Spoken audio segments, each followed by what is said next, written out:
Muito bem, então. Hoje a gente vai começar o conceito de corrente elétrica, certo? Eu pedi para vocês, para vocês fazerem uma revisão de carga elétrica, desculpa, de modelo atômico, certo?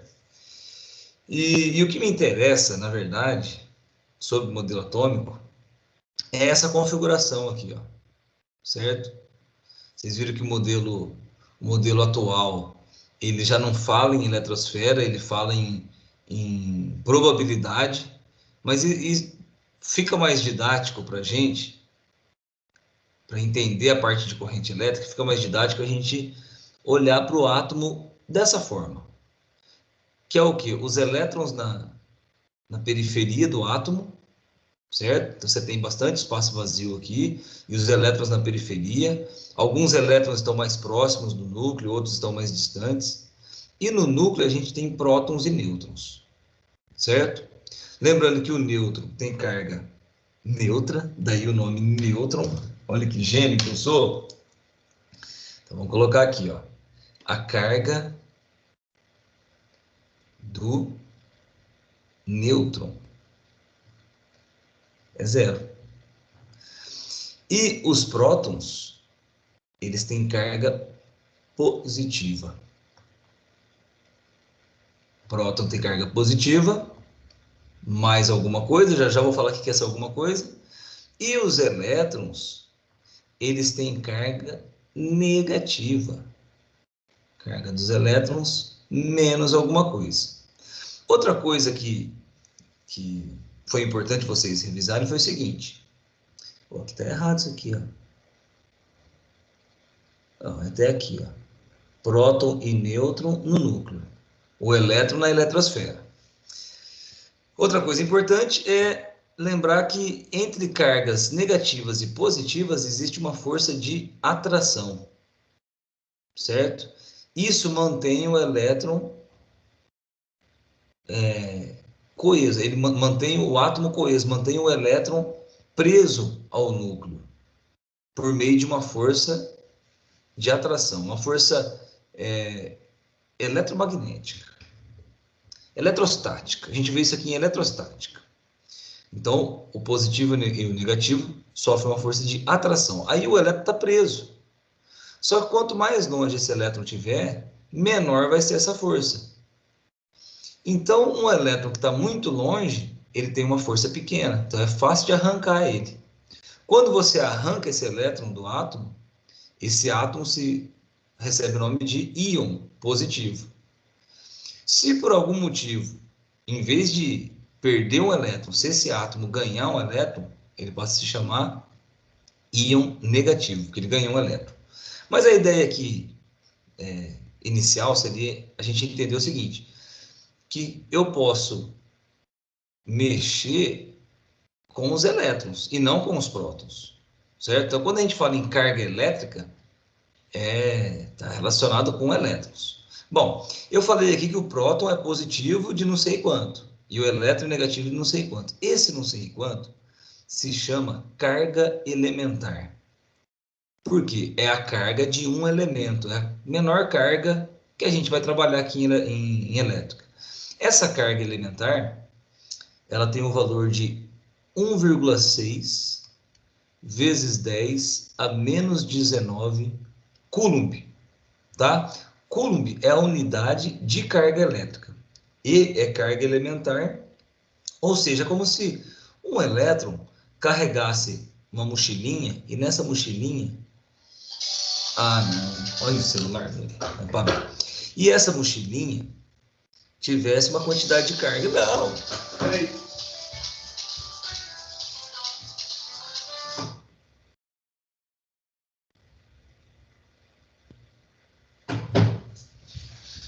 Então vamos lá. O elétron tem uma mochilinha, nessa mochilinha ele carrega uma carga negativa desse valor aqui, 1,6 vezes 10 a menos 19. O próton carrega uma mochilinha com esse mesmo valor, só que positivo. Certo? Então o que vai acontecer? Se eu tiver um átomo com 22 prótons e 22 elétrons, eu vou ter 22 tanto desse positivo, e 22 tanto desse negativo. Corta, corta, zero. Entrando em estado neutro. Se eu tiver um corpo com 1000 prótons, ele vai ter 1000 desse aqui. Só que se ele tiver 1000 elétrons também, ele vai ter 1000 negativo desse aqui. Menos 1000 com mais 1000 dá zero. O corpo está no estado neutro. Certo? Bom, agora vamos para o que interessa. Qual que é a diferença entre condutor e isolante? Ah, já sei. O condutor conduz, o isolante isola. Muito bem. Muito bem, parabéns. Você é um gênio. Olha só. O condutor, ele tem elétrons livres. O isolante já tem uma quantidade muito pequena de elétrons livres. Certo? Aí aqui tem até uma explicação, ó, pequenas quantidades de energia são suficientes para produzir elétrons livres. E aqui no isolante, elétrons livres só podem ser gerados à custa de altíssimas quantidades de energia. Então, ou seja, mesmo sendo isolante, se eu tiver uma quantidade muito grande de energia, ele pode conduzir. Por exemplo, o ar é considerado um isolante.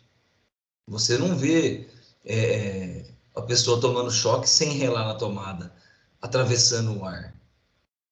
Só que, por exemplo, no caso de um raio, de uma tempestade, o ar ele pode conduzir, ele pode ser ionizado e conduzir.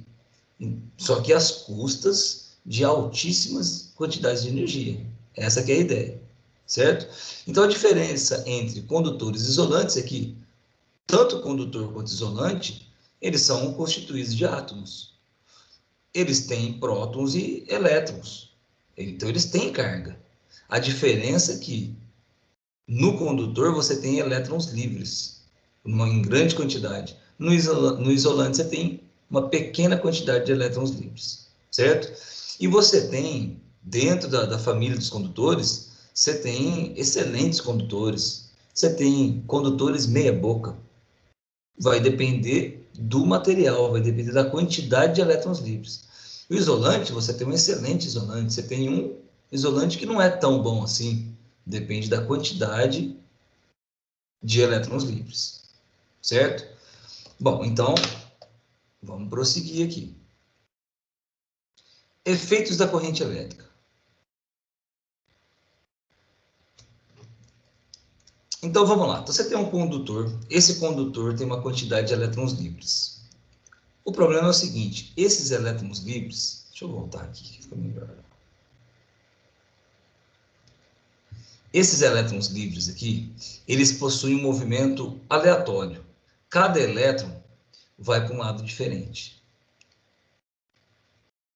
Isso não gera, não vai dar choque em ninguém, não vai fazer teu carregador de celular funcionar.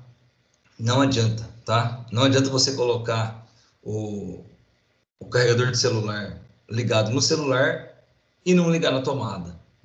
Porque o carregador de celular, o fiozinho do carregador de celular, ele tem um monte de elétrons livres, só que com movimento aleatório. Eu só vou ter corrente elétrica quando nesse fio condutor, ó, de quanto que esse é o fio. Quando nesse fio condutor eu tiver um movimento ordenado de elétrons. Por algum motivo, eu consegui fazer com que todos esses elétrons livres se movimentassem todos para a direita ou todos para a esquerda, certo? E isso a gente consegue ligando o nosso carregador na tomada. Ou eu consigo fazer a minha lanterna funcionar, eu consigo um movimento ordenado de elétrons se eu ligar a minha lanterninha na pilha. O que a pilha tem para fazer isso?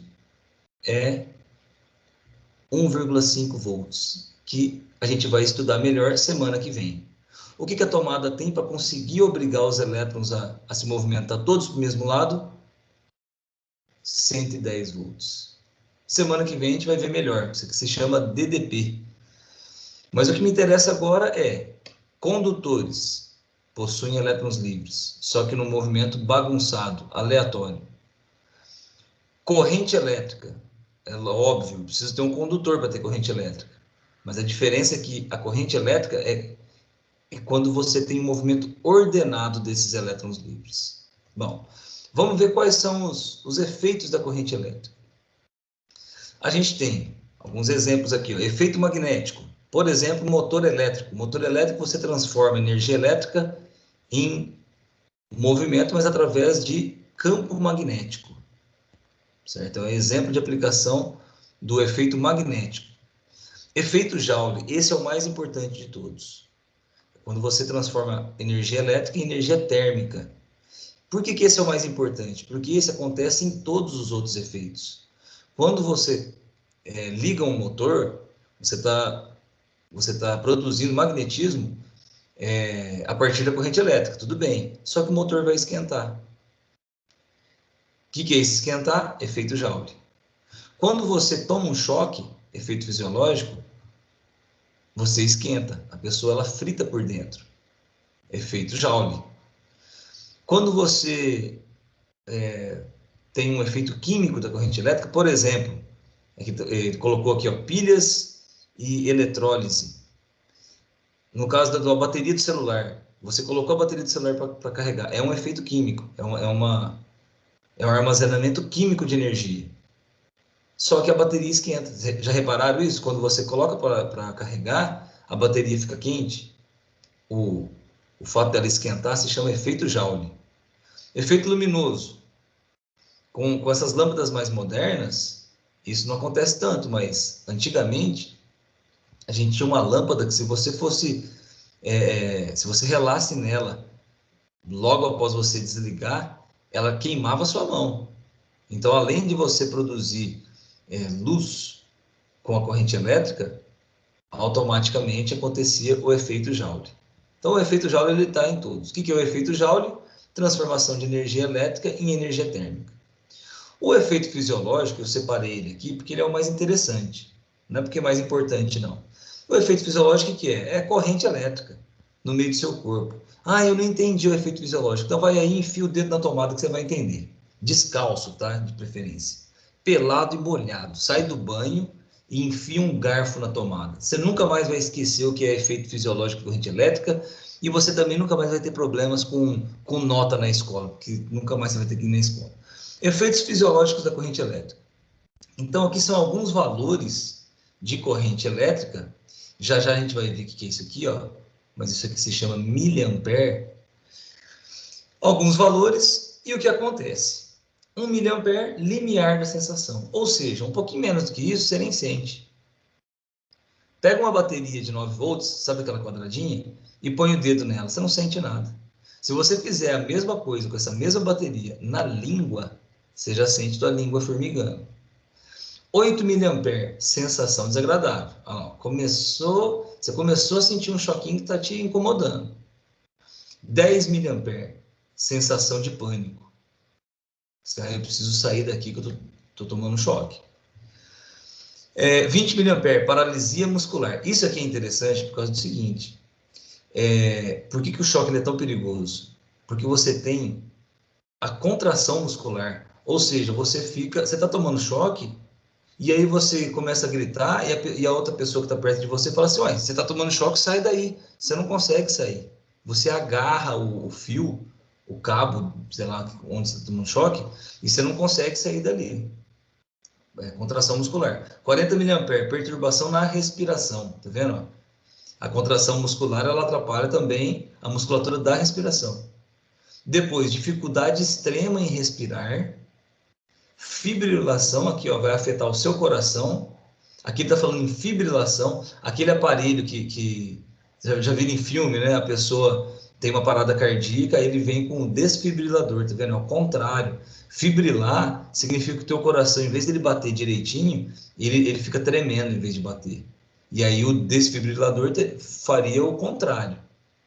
Ele faz o teu coração parar de tremer e faz ele bater direitinho.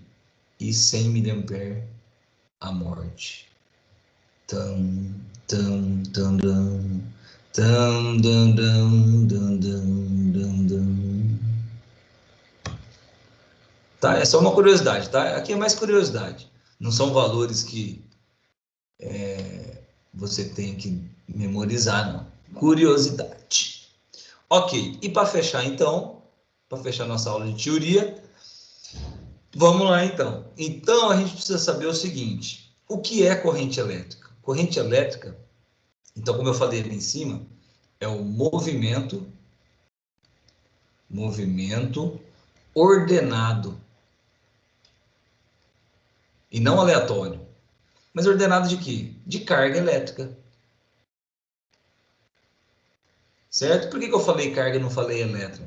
Porque é o seguinte, a corrente elétrica, ela vai ser um movimento ordenado de elétrons quando se tratar de um fio condutor, mas ela pode ser um movimento ordenado de íons quando se tratar de uma solução iônica, ou a mistura dos dois quando se tratar de um gás, certo?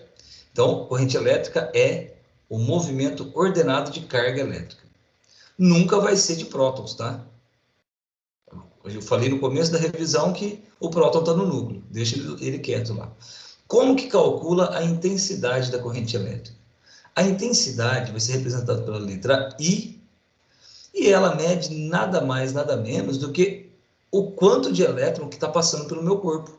Se está passando um monte de elétron ao mesmo tempo, então a corrente elétrica é grande.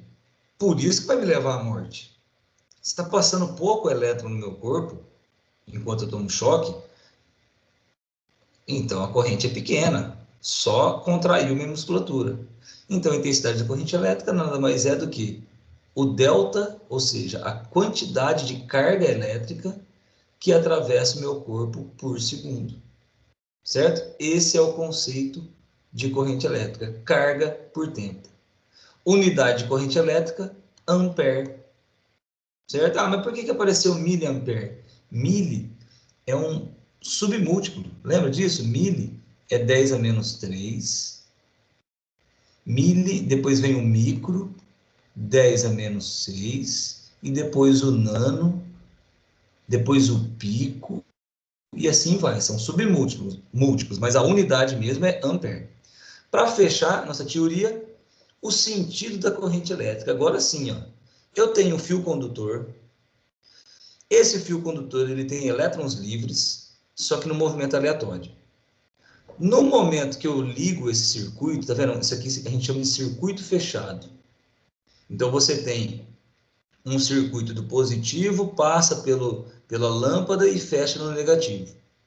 No momento que eu ligo, então, esse condutor numa bateria, lembrando que essa bateria ela tem um negócio chamado de tensão elétrica, que a gente vai ver semana que vem. Essa tensão elétrica é o que obriga os elétrons todos a andar para o mesmo lado. Niki que vai todo mundo para o mesmo lado, você tem uma corrente elétrica. E aí você consegue fazer a lâmpada funcionar. Efeito luminoso. Energia elétrica sendo transformada em luz. Mas aqui existe uma confusãozinha que é o seguinte. Existe um chamado sentido real. Então vamos lá. Aqui é o menos da bateria, aqui é o mais. Por que é menos? Porque eu tenho excesso de elétrons. Então, esse excesso de elétrons vai sair daqui do menos e vai atravessar o circuito, atravessar a lâmpada, vai perder energia aqui em forma de luz, né? E vai chegar no mais. Então, esse é o sentido real da corrente elétrica, certo? Sentido real, é o que realmente acontece. Sai do menos, onde tem excesso de elétrons, e vai para o mais. Beleza. O problema é o seguinte, daqui para frente a gente vai usar o que é chamado de sentido convencional. Está escrito aqui, ó. Convencional.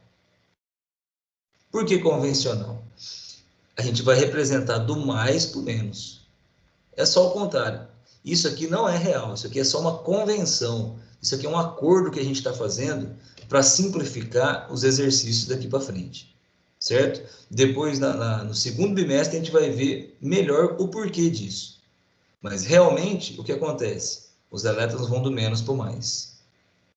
Na hora de representar isso, de montar um projeto ou fazer um cálculo, o que eu vou representar? Do mais para o menos. Tá? Então, o sentido convencional é o contrário do real. Agora eu paro a gravação. Parar a gravação. Parar a gravação.